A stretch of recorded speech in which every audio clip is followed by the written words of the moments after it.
Assalamualaikum warahmatullahi wabarakatuh. Saya Ayuhandini Putri dengan NRP 204010171.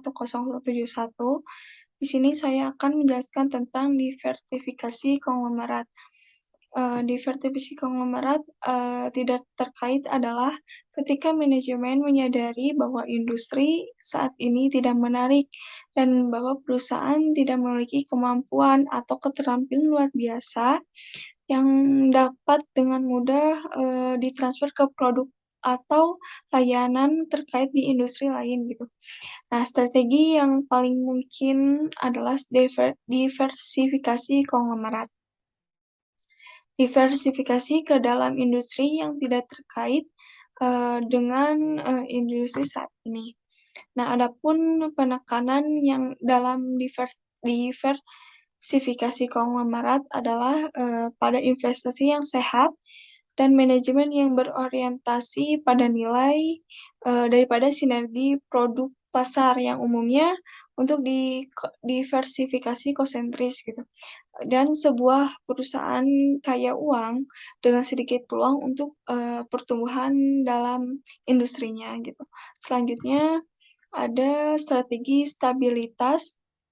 Nah, strategi stabilitas adalah sebuah perusahaan dapat memilih stabilitas daripada pertumbuhan dengan menjalankan aktivitasnya sebagai saat ini tanpa perubahan yang signifikan. Nah, meskipun kadang-kadang dipandang sebagai kekurangan strategi untuk perusahaan yang sukses beroperasi di lingkungan yang cukup dapat diprediksi gitu. Nah, adapun jeda atau lanjutan dengan strategi hati-hati karena pada dasarnya adalah time out atau kesempatan untuk beristirahat sebelum melanjutkan strategi pertumbuhan atau penghematan gitu. Nah, ini adalah upaya bertahap sampai ini adalah upaya yang sangat disengaja biasanya untuk hanya melakukan perbaikan bertahap untuk situasi di lingkungan tertentu yang berubah gitu. Nah, strategi tanpa perubahan strategi adalah keputusan keputusan untuk tidak melakukan sesuatu yang baru, biasanya pilihan untuk melanjutkan operasi dan kebijakan saat ini di masa yang akan mendatang gitu. Nah, selanjutnya juga ada strategi penghentian. Nah, strategi penghentian adalah sebuah perusahaan dapat mengejar strategi penghematan ketika memiliki posisi kompetitif lemah di beberapa atau semua ini produk yang mengakibatkan kinerja yang buruk gitu. Nah, penjualan turun dan keuntungan menjadi kerugian. Strategi ini memaksakan banyak tekanan untuk meningkatkan kinerja. Nah, adapun juga upaya untuk menghilangkan kelemahan yang menyeret perusahaan ke bawah adalah manajemen dapat mengikuti salah satu dari beberapa strategi penghematan, mulai dari turnaround atau menjadi competitive company hingga menjual, terus bangkrut atau likuidasi. Nah, selanjutnya juga ada analisis portofolio.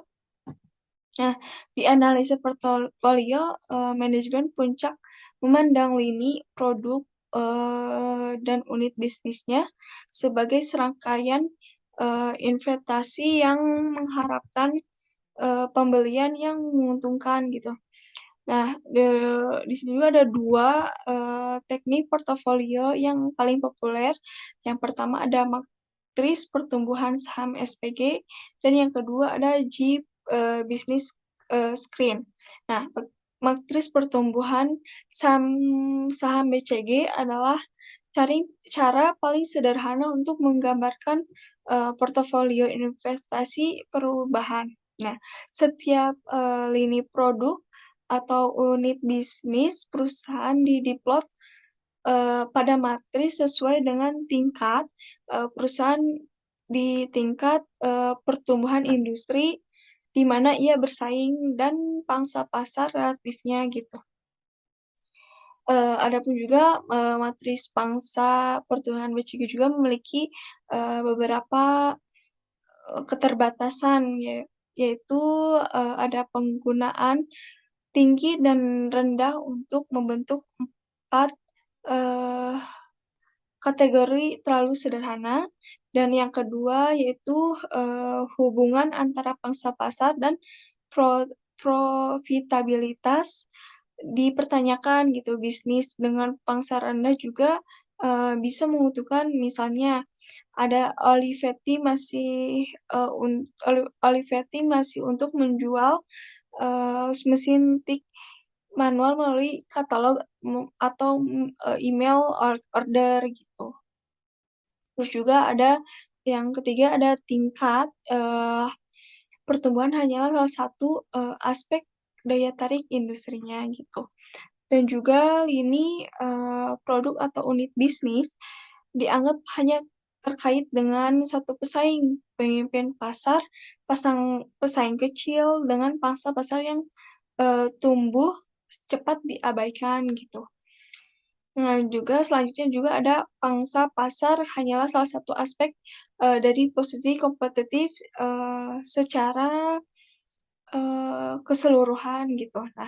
Nah juga ada G business screen. Nah, G business screen itu adalah layar bisnis G, berbeda dengan matris pangsa pertumbuhan BCG yang tadi mencakup lebih banyak lagi data dalam dua faktor utamanya dari sekitar tingkat pertumbuhan bisnis dan pangsa pasar yang sebanding. Misalnya nih, ada di G daya tarik industri mencakup tingkat pertumbuhan pasar dan profitabilitas industri ukuran dan praktik penetapan harga di antara kemungkinan peluang dan ancaman lainnya. Nah, matris portofolio ini menjadi beberapa, dan G Business Screen ini juga mempunyai beberapa kekurangan, yaitu ini juga bisa menjadi sangat rumit dan juga estimasi numerik dari daya tarik industri dan kekuatan bisnis atau kompetitif memberikan kesan yang objektif gitu. Selanjutnya juga ada keuntungan dan keterbatasan analisis portofolio. Nah, di sini juga ada keuntungannya. Nah, keuntungannya itu mendorong manajemen puncak untuk mengevaluasi setiap bisnis korporasi secara individual dan untuk menetapkan tujuan mengalokasikan sumber daya untuk masing-masing. Yang kedua juga ada merangsang penggunaan data berorientasi eksternal untuk melengkapi penilaian manajemen. Yang ketiga ada menimbulkan masalah ketersediaan arus kas untuk digunakan dalam ekspansi dan pertumbuhan. Nah, yang keterbatasan analisis portofolio adalah mengidentifikasi produk atau segmen pasar itu sulit gitu.